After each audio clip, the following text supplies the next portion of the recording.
Welcome to At Home with George. I am George Mumford. Excited to be here. And the idea of the video series is to explore the idea of being present in this time of COVID.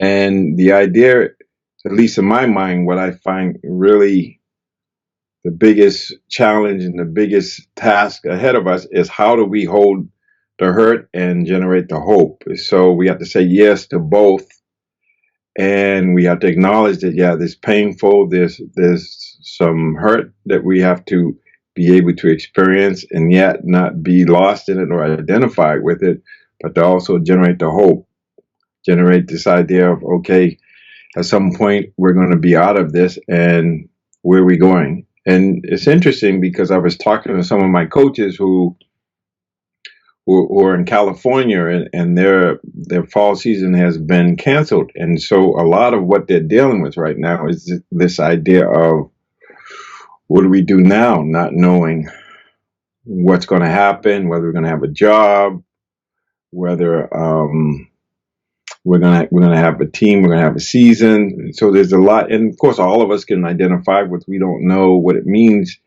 the new normal. When can we go to restaurants? When can we go to movie theaters? When can we actually send our kids to school?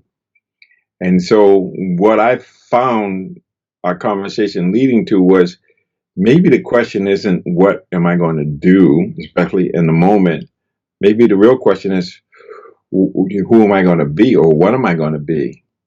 Because to me, we can control how we're being now. And if we can be a certain way, that means that we're relating to life in a way where we're thinking and feeling in ways where we feel whatever we're feeling, and we can inspire, we can actually look forward to the future in a way where we're living into a future that inspires, motivates, moves us. At least that's how I look at it. And so the way I'm being now can be in alignment with that, even though I don't know when that is going to be.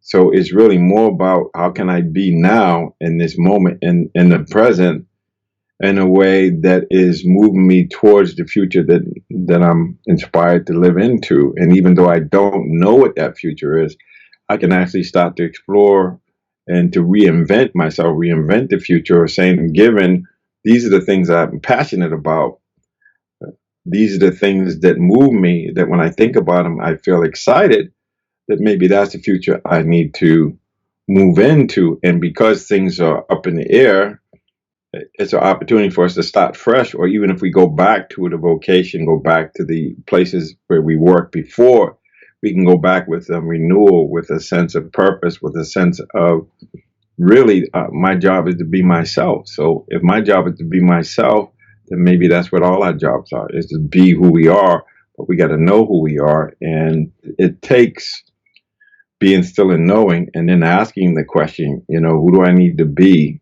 to do what I want to do? So some of the things that I do to help me to anchor myself in the moment and to get clear about who I am being is to ask myself, who am I, or why was I born? Why am I here? And it could be as simple as just to be in the moment and to be of service to myself and to others, and just to make wise choices from this moment, not knowing where we're going the next moment, but just to listen and reflect on what are my values.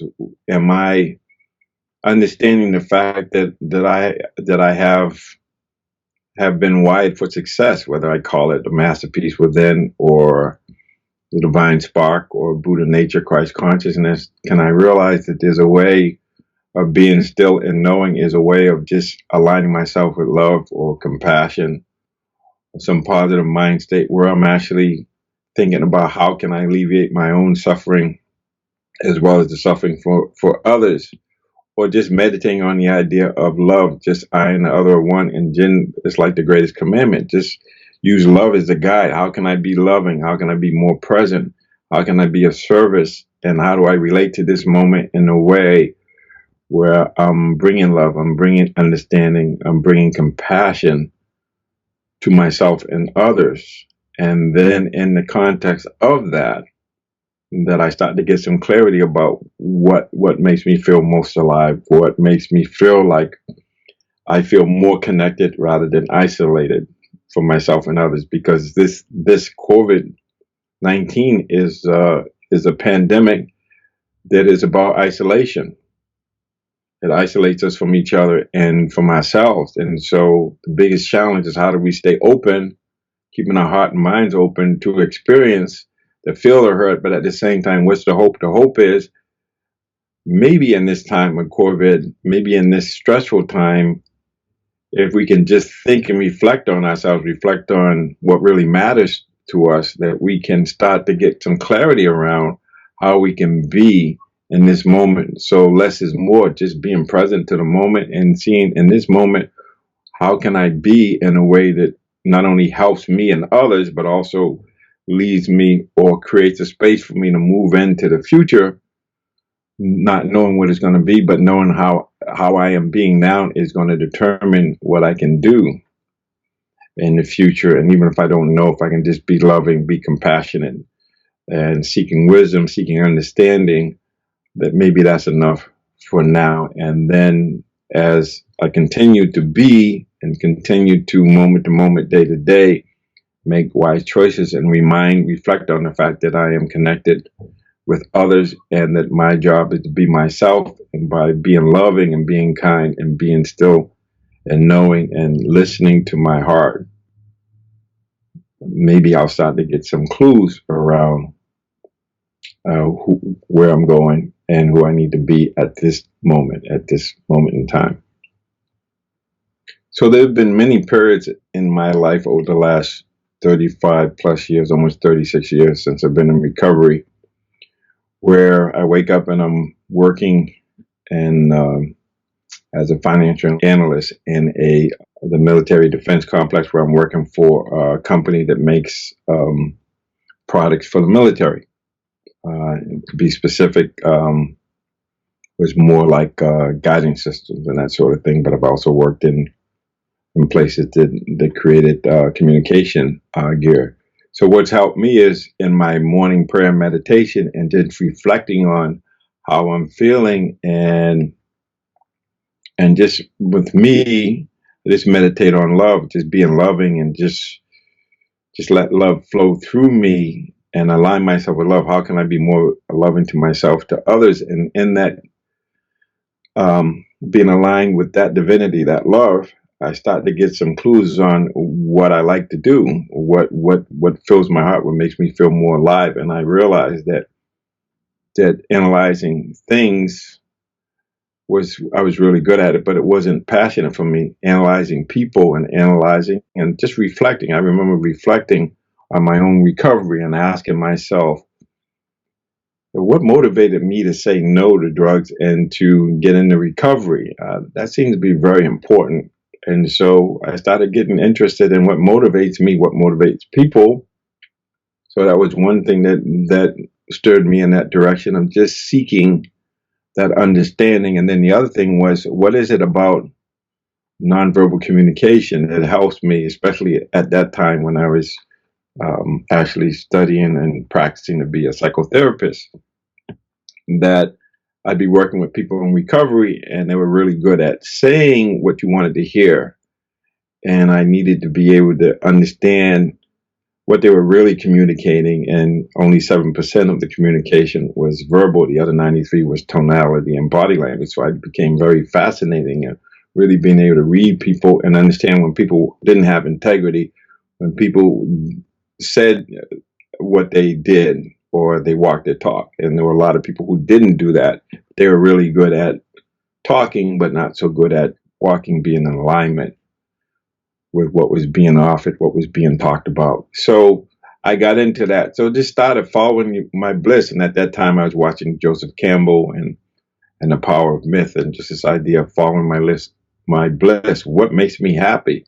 And I realized working with people, I realized meditation and prayer, or being able to develop more spirit or more connection to self and other, connecting to something higher than myself, was a way that allowed me to start to have the confidence, the courage to deal with the unpleasantness or the fear of of actually going into the unknown, the fear of going on a road less traveled, as M. Scott Peck wrote a book about.